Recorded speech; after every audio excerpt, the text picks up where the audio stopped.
अस्सलाम वालेकुम जी, आप मेरा यूट्यूब चैनल देख रहे हैं। सोहराब बरकत आपसे पिंडी से मुखातिब है।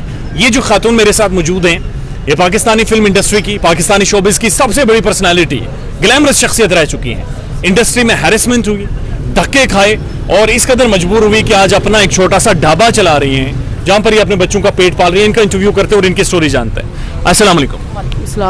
आप ठीक हैं? जी अल्लाह का शुक्र, ठीक ठाक। आंख में आंसू और शोबिस की इतनी बड़ी शख्सियत रावलपिंडी की सड़क पर रात के इस पैर। हाँ बिल्कुल, मजबूरी और पेट के खातिर रात के इस पैर करना पड़ता है। मैं यहाँ पर रात के इस पैर चिकन रोल और आलू समोसा और दाल चावल और फ्रेंच फ्राइज़ का मैंने एक छोटा सा ढाबा लगाया है मोम एंड सन के नाम से, और मैं चला रही हूँ। फिल्म इंडस्ट्री में हमने देखा है कि आप लोगों की बड़े शशके होते हैं। आप इतनी ग्लैमरस लुक्स, इतनी ज़बरदस्त लाइट्स, रोशनियाँ, आप भूल सकती हैं उन्हें? नहीं, मैं भूलना भी चाहूँ तो ना वो लाइफ में भूल सकती हूँ और ना ही मैं भूलना चाहती हूँ, लेकिन अब क्या करूँ, मजबूरी है, क्योंकि मैंने वो लाइफ और वो लाइन छोड़ दी है। उस लाइन को छोड़ने की वजह क्या थी? उस लाइन को छोड़ने की वजह बस यही थी कि वहाँ कदम कदम के ऊपर उनकी डिमांड्स अगर पूरी ना की जाए तो वो आगे नहीं बढ़ सकते, जिसकी वजह से मुझे वो लाइन ही छोड़नी पड़ी। कौन सी डिमांड्स थी? बस यही कि दोस्ती की, आप हमसे दोस्ती कर लें, बस यही डिमांड्स। दोस्ती कर लें, और दोस्ती करने के बाद यानी बड़ी नाजायज डिमांड्स होती हैं। मैं भी हो सकता है, लेकिन ऐसा ही है। कितना अरसा आपने मॉडलिंग की? मैंने तकरीबन 4 साल मॉडलिंग की है। 4 सालों में ऐसा नहीं हुआ कि कोई वाक़तन आपका दोस्त बना? नहीं, इस फील्ड में कोई दोस्त नहीं बना। 4 सालों में तो आपके काफ़ी सारे लोगों के साथ इंटरेक्शन हुआ होगा। दोस्ती किस लिहाज से? दोस्ती अगर इस तरह कहा जाए, दोस्ती सलाम दुआ तो मेरी सबके साथ अच्छी रही है, सबके साथ रही है। अगर उस तरह की दोस्ती अगर आप कहें तो उस तरह की किसी के साथ मेरी दोस्ती नहीं रही। आजकल देखा जा रहा है कि बहुत सारी लड़कियां जिनके पास कामकाज कुछ नहीं होता, जल्दी पैसे कमाने के लिए 20-25 हज़ार की एक असाइनमेंट करती हैं। ये सेफ है? ये सेफ हो भी सकती हैं और नहीं भी हो सकती। ज्यादा चांसेस क्या है? ज़्यादा चांसेस 25,000 रुपये अगर वो कमाएं तो मैं नहीं मानती कि ऐसा कोई काम है कि जो 25,000 रुपये वो रोज़ का कमा सके। अच्छा, तो आपने पाकिस्तानी ड्रामा इंडस्ट्री और फिल्म इंडस्ट्री के बड़ा क्लोजली देखा है। ख़वातीन के लिए किस हद तक महफूज है? हमारी जो खातून हैं या ख़वातीन हैं वो तो अपने आप को महफूज रख कर और महफूज समझ कर चलती हैं, लेकिन हमारा जो माशरा है ना ही वो खातून को महफूज होने देता है और ना ही रख सकता है। इस माशरे के साथ क्या मसला है? ये क्या चाहता है ये माशरा? ये माशरा बस यही चाहता है कि हमारी जो खातून है या ख़वातीन है वो आगे ना बढ़ सके, क्योंकि मैं तो यही चाहूँगी कि अगर वो लड़की अगर ढाबा चला रही है या फिल्म इंडस्ट्रीज़ में आ रही है या मॉडलिंग में आ रही है या ड्रामों में आ रही है, तो सिर्फ मैं यही कहना चाहूँगी कि उनको आगे बढ़ने दिया जाए। आप लोग सिर्फ उनकी सूरत और उनकी एज को देखकर जॉब देते हैं, उनकी काबिलियत को देखकर नहीं देते। यहाँ पर बैठे हुए रोजाना कितने लोग आपके ढाबे पर आते हैं और उनका रवैया क्या होता है? यहाँ पर मैं बैठे हुए तकरीबन आ जाते हैं 50, कभी 100, इस तरह आ जाते हैं। बाज़ों का रवैया मेरे साथ बहुत अच्छा होता है, जो मैं सोच भी नहीं सकती। मेरे साथ जब वो मुझे देखते हैं कि एक बाहिम्मत औरत एक रात के 11 बजे 12 बजे यहाँ पे आलू समोसा और दाल चावल सेल कर रही है और ख़ुद रक्षा चला के घर जा रही है, तो वो मुझे अप्रिशिएट करते हैं और कहते हैं कि बहुत ही बाहिम्मत ये खातून है जो कि अपने बच्चों का पेट पाल रही है और डट कर मुकाबला कर रही है। और डट कर मुकाबला इस वजह से मैं कर रही हूँ क्योंकि ये मेरा अपना काम है, इस वजह से। क्योंकि हाँ, बाकियों का रवैया ये है कि अभी जिस तरह पुराने पाकिस्तान के अंदर मेरा एक इंटरव्यू चला था। पुराना पाकिस्तान कोई चैनल है यूट्यूब का है, सोशल मीडिया का है।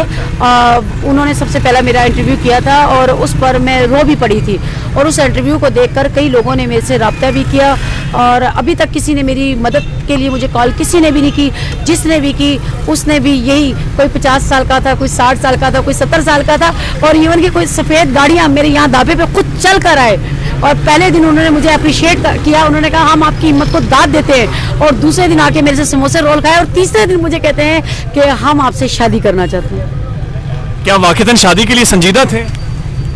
वो कहते हैं कि हम चाहते हैं कि हमें ऐसी औरत मिले जो हमें प्यार दे। 70 साल की उम्र में वो प्यार मांग रहे हैं, जिनकी टांगे अभी कब्र में लटकी हुई हैं और जिनको अभी अल्लाह अल्लाह करना चाहिए, अल्लाह रसूल को याद करना चाहिए, वो इस उम्र में प्यार मांग रहे हैं।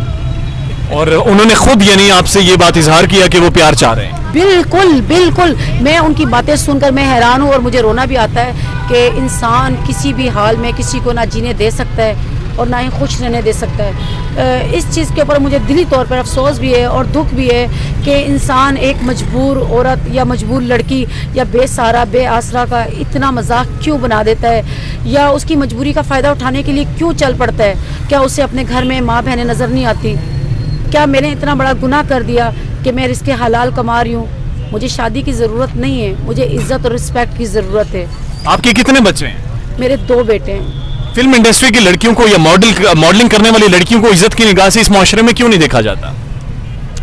میرا خیال سے ہمارے معاشرے میں نہیں دیکھا جاتا عزت کی نگاہ سے. ہمارے معاشرے میں تو عزت کی نگاہ سے کسی بھی عورت کو نہیں دیکھا جاتا, چاہے وہ ٹیچر ہو, چاہے وہ نرس ہو, چاہے وہ ڈاکٹر ہو, چاہے وہ انجینئر ہو, چاہے وہ پائلٹ ہو, یا چاہے وہ ایک معمولی سی آفس میں جاب کرنے والی ہو.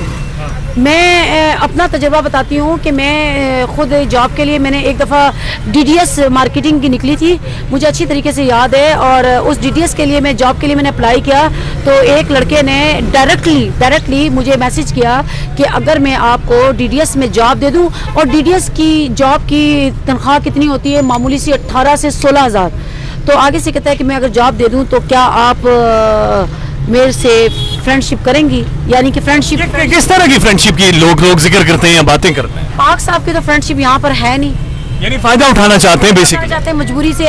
اور ایسوں کے ساتھ میرا دل چاہتا ہے کہ ان کو بلا کر ان کو میڈیا والوں کو اوپر سے بلا کر ان کی اتنی پٹائی کی جائے کہ ان کو 7 نسلیں یاد آئے کہ کسی عورت کا مجبوری کا فائدہ نہیں اٹھانا چاہیے, خدا کے واسطے نہیں اٹھانا چاہیے. میں کچھ بھی نہیں بولنا چاہتی, میں کچھ بھی ایکسپلین نہیں کرنا چاہتی.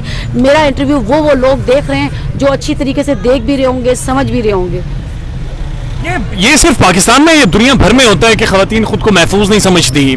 آپ نے اتنی ٹاپ کی انڈسٹری میں نیوز کاسٹر بھی کام کیا ہے, آپ خبریں دیتی تھی, خبریں ایک پڑھا لکھا شخص دیتا ہے, آپ کی بات کرنے سے بھی لگ رہا ہے آپ ایک پڑھی لکھی خاتون ہیں. پھر ایسا کیوں ہوا کہ وہاں بلندیوں سے یہاں ڈھابے تک کا سفر ہوا؟ کس کی نظر لگی؟ نظر یہ ہے کہ بس میں دراصل لوگوں کی ان باتوں سے اتنا زیادہ دل ٹوٹ چکا تھا کہ میں نے اب نوکری کرنے کے بارے میں سوچنا ہی بند کر دیا تھا, بالکل بند کر دیا تھا. کیونکہ مجھے نہیں پتا میں خوبصورت ہوں, جوان تھی یا ہوں, لیکن میں نے قدم قدم پر میں نے لوگوں کی نظروں میں حبس کا نشانہ دیکھا, بھوک کا نشانہ دیکھا, پیاس کا نشانہ دیکھا. تب جا کر میں نے فیصلہ کیا کہ میں اپنے اون پر اپنا, چاہے میں چھوٹا سا ڈھابا ہی کیوں نہ چلاؤں, میں اپنے بلبوتے پہ چلاؤں گی تاکہ مجھے کسی کی بری نظر کا سامنا نہ کرنا پڑے, کسی کی باتیں سننے کا سامنا نہ کرنا پڑے. میں کرائے کے مکانوں میں رہتی ہوں تو کرائے کے مکان کے مالک تک تنگ کرتے ہیں مجھے. اور میں اب آپ کا بہت شکریہ. سمینہ خان ہمارے ساتھ موجود تھیں. یہ ان کا ڈھابا ہے اور یہاں پر یہ اپنے روزگار کماتی ہیں. She used to be a celebrity, بہت بڑی پرسنالٹی رہی ہیں, اور اس لائف کا اگر ایکسپیرینس بتاتی ہیں تو رو پڑتی ہیں. کہتے ہیں یہ معاشرہ درندوں کا معاشرہ ہے, یہ مردوں کا معاشرہ نہیں ہے. یہ ان کا وہ ڈھابا ہے جو راولپنڈی کی ایک مین سڑک پر موجود ہے. اپنا خیال رکھیے گا اور ہمارے چینل کا بھی. اللہ حافظ.